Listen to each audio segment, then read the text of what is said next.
Hey guys, how's it going? It's the Amazing Hobbs here, and I want to talk about a game that's blown me away this year, and that is Night in the Woods. What initially attracted me to this game was the art style. It has this simple, almost cutesy style to it that made me believe that this game would be something along a slice of life or a feel-good kind of story, and it's so much more than that. The art style lends itself to the animation in a way that makes the cutscenes just flow, and to be honest, there's not even really cutscenes. It's just at one point you have control of the main character, May, at another point you don't. It just goes, it just flows, and you don't feel like you're being taken out of the world. It just feels like you're watching a moment unfold right in front of you. One thing that is a little weird though, that I will admit, is the fact that all the characters are animals, and in the background, you'll see squirrels and cats and dogs running around. Don't dwell on it too much. They don't really explain as to why the characters are animals and why there's also animals running around. It's just an aesthetic choice, and if you choose to ignore it, it makes the experience that much better. To really understand why Night in the Woods is a great game, you have to start from the beginning. So let's jump right in.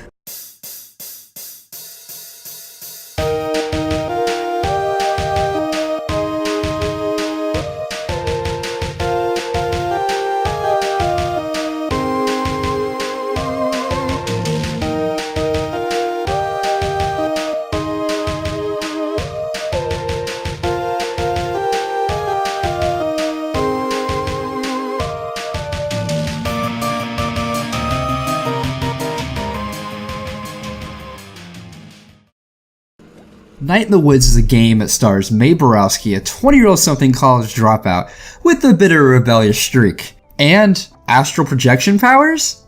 We'll get to that in a second.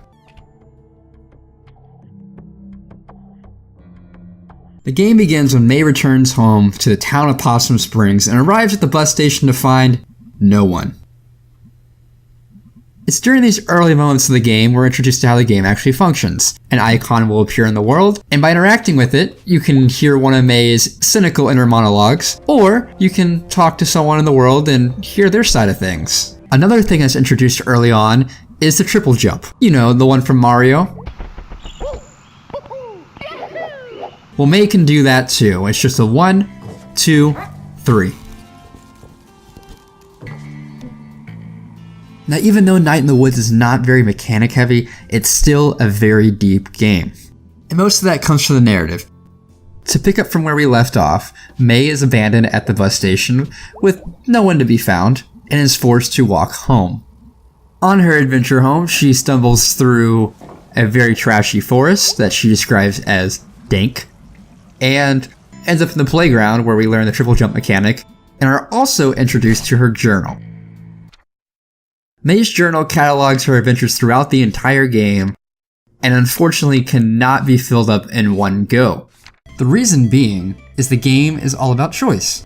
In Night in the Woods, you're giving a choice of who you're gonna hang out with. What are you gonna say in this conversation? What path are you going to choose when you play this game? Depending on what choices you make, you'll see different outcomes in the journal. You might see one doodle and scribble and note from Mae in this section of the journal.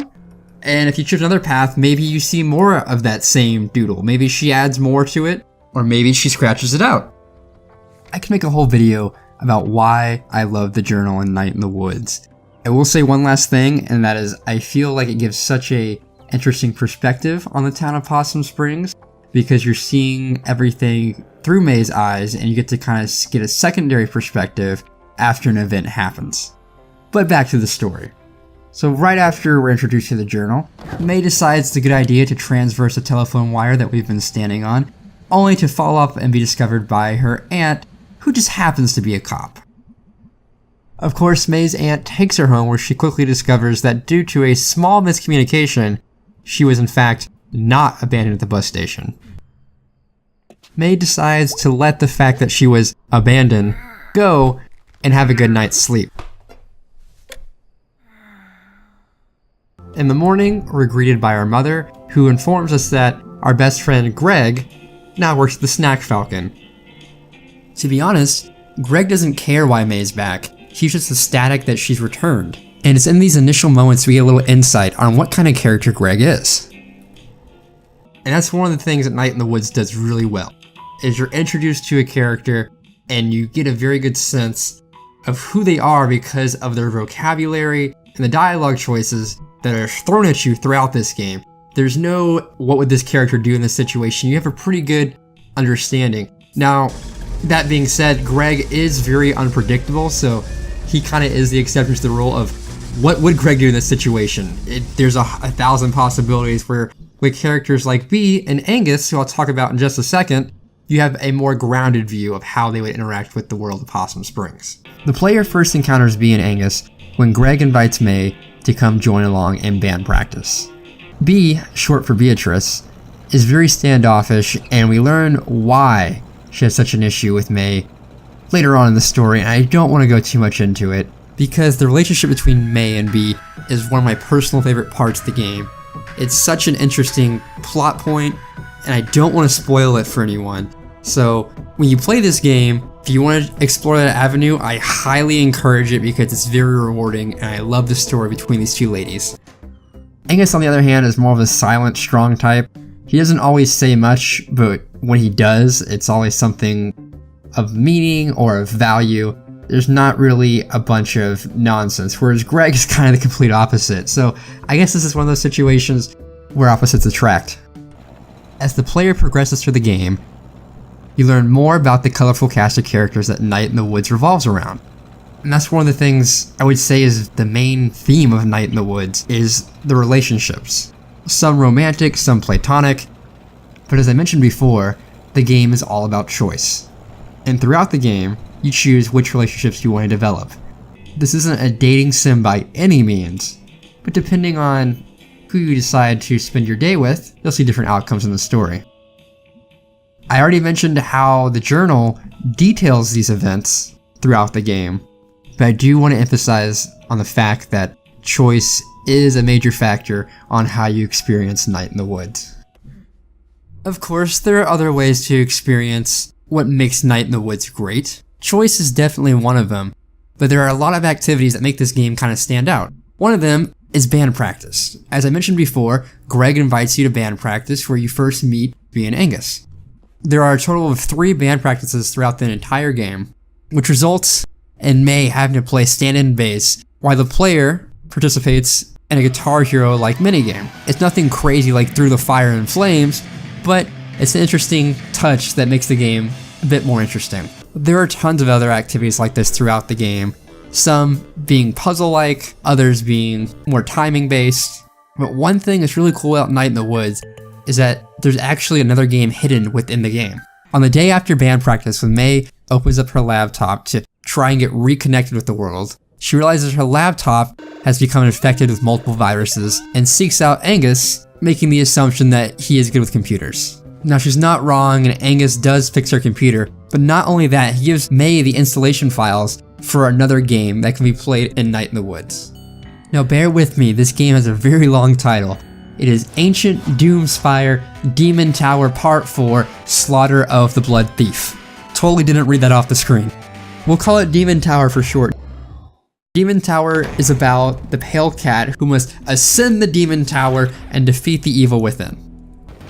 It's not a very complex game. Your abilities include dashing across the level and striking other enemies to kill them. One thing that is interesting though is as you ascend through the tower, you actually get less and less health, making the game much more difficult.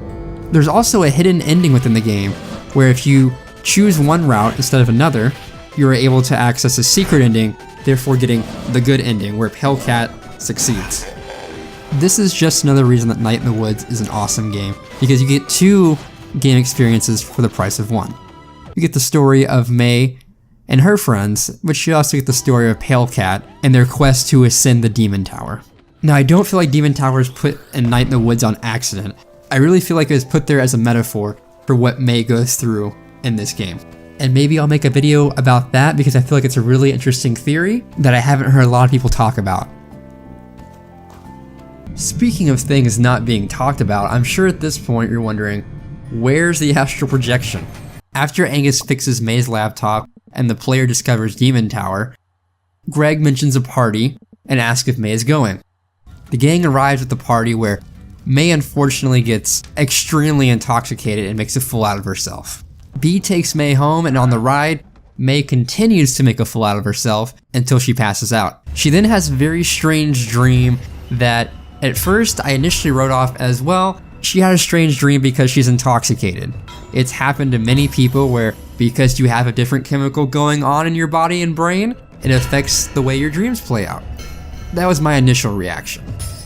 However, we quickly learn that this is incorrect, as every night following this initial dream is followed by a similar eerie dream where May is exploring some different realm, and we're never really given an explanation as to what's happening, at least not directly in this story. Now, the astral projection journeys that May goes on are not the only otherworldly thing that occurs in this game. There's a huge plot point. In fact, I would easily make the argument that it is a turning point in the narrative of Night in the Woods. And I wish I could reveal what that turning point is, but it is a huge spoiler that takes the game in a much darker direction. Because up until this point, Night in the Woods has been a game where each day May hangs out with a different friend, or sometimes the same friend, and that's how you progress. There's other little things you can do throughout the town of Possum Springs, but they're not required to progress in the story. Even though this game starts off being about friendships and has a ton of humor, it takes a much darker turn. We find out that there are some very dark secrets in the town of Possum Springs. If you do a lot of exploring, there are some dark undertones that do lead up to kind of the climax of the game, but you really have to dig through the history of Possum Springs to find it.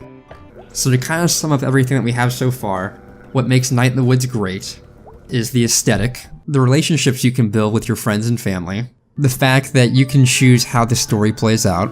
You get 2 games for the price of 1. You get the story of May and the story of Pale Cat. You get to experience an amazing story that I promise will blow your mind. And you have a various amount of different mini-games to participate in as you go throughout the story.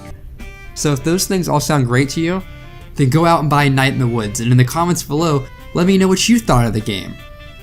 And one last thing, Greg rules, okay?